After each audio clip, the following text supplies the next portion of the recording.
Maintenant, le grand changement, c'est que les gens vont être identifiés à une clinique, à une GMF, mais la prise en charge se fait par le groupe de médecins, le groupe de professionnels. Alors, si le médecin ou l'infirmière n'est pas là, c'est l'ensemble du personnel qui est capable de répondre aux besoins de ce patient-là la journée où lui en a besoin.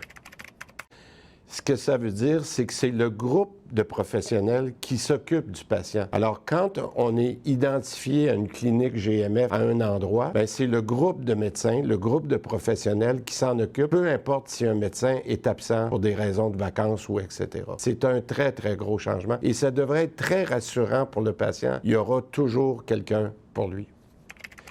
C'est exactement le contraire qu'on veut. J'en veux pas de médecine fast-food. J'ai souvent entendu que les gens étaient déçus parce que quand finalement ils voyaient un médecin, on leur disait, un rendez-vous, un bobo, vous reviendrez. Non, non. Ce qu'on veut, c'est que les médecins prennent le temps. On leur a mis un taux horaire en addition de leurs honoraires pour être capable que dans certaines situations, ils sont capables de prendre beaucoup plus de temps pour bien traiter le patient. Si la GMF prend 10 000 patients en charge et que le médecin lui envoie 1 000, il va être payé pour les 1 000 qu'il a pris en charge. Deuxièmement, il va être payé individuellement, même s'il envoie juste 500, parce que ce qu'on demande, c'est qu'il voit ceux qui ont vraiment besoin d'être vus. Puis troisièmement, ce qui est nouveau, on a rajouté un taux horaire pour que la personne, pour que le médecin puisse décider de prendre plus de temps avec des gens qui en ont vraiment besoin. Donc, c'est une combinaison de ce qu'on disait, le collectif avec la GMF, mais des deux paiements individuels au médecin pour son taux horaire, mais aussi pour les actes. C'est quoi le gros changement? Le gros changement, c'est que tous les Québécois vont être pris en charge. 1,5 million de Québécois qui n'ont pas un médecin de famille ou un professionnel de la santé. Et deuxièmement, on va mettre la priorité sur ceux qui ont des maladies chroniques. Ça veut dire à peu près 200 000 Québécois. C'est eux qu'on va prendre en premier dans les listes pour être capable d'avoir accès à un groupe de médecine familiale.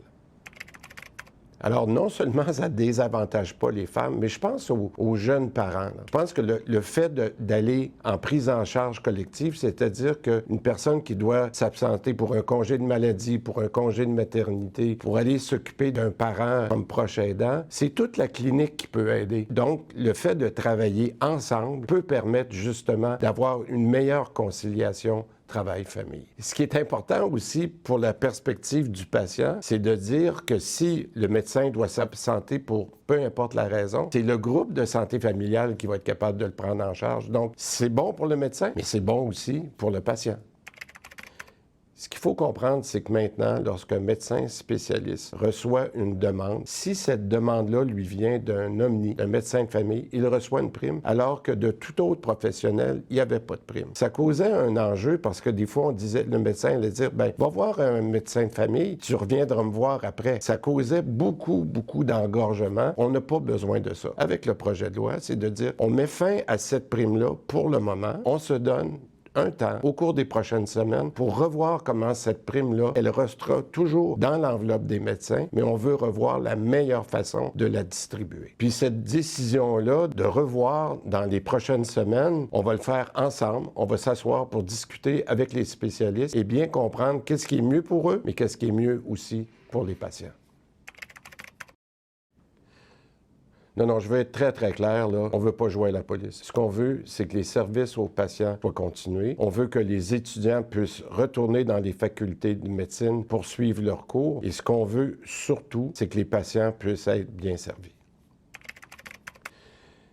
D'abord, je leur dirais qu'on les comprend parce que les changements qu'on a demandés sont quand même assez importants. Et que dans tout gros changement, il est tout à fait normal de prendre un peu de recul, de tenir compte de tous les aménagements qu'on a faits au cours des derniers mois, des dernières semaines, pour amenuiser les impacts de ces changements-là. Mais ce que je leur dirais surtout, c'est que même après le projet de loi, le dialogue va rester ouvert, puis on est là pour trouver des solutions ensemble.